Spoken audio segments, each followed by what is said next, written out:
parity has already been achieved, is yet to be achieved.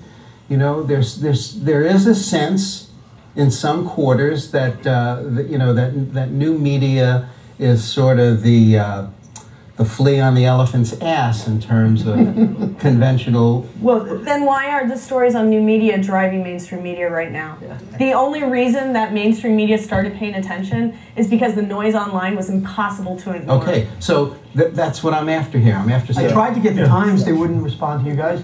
Post wouldn't respond. They wrote letter after letter. Please talk to me about how the media is shifting from your point of view to theirs. Yeah, but who's listening to the Post anymore? Like anybody my age younger doesn't even. I wrote these plea letters. They didn't.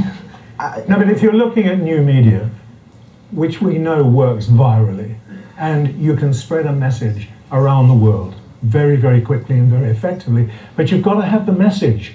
So what I've heard tonight, and I said earlier when we were all together, I'm not part of the 1%, so I'm not being critical, but we've had too many different messages coming across. If you are going for a mainstream television interview, you know that really you can only ever get across 2 points in a 3-minute interview or a 2-minute interview. So that's the world you're living in. With new media, you have many more opportunities, but the messaging has still got to be right. And by the way, the Foreign Press Association, we have 400 members in this country, in this city, and they come from 50 different countries. They have, I'm absolutely sure, people I've spoken to have been covering this in great detail. New York is the world's capital for great stories, and this has been one of the greatest ever, no question. With your permission, I'd like to read one thing, because I'm not sure that everybody who was down on Wall Street actually did see some of the foreign press coverage. There's a lot of it, and you guys should get it. But here is what the Guardian said in the UK. And I only read this because ask yourselves, have you had your situation explained as lucidly in any US media, okay? The message is very clear and simple. Get money out of the political process, strive for equality in taxation, equal rights regardless of race, gender, social status, sexual preference or age. We must stop poisoning our food, air, water for corporate greed.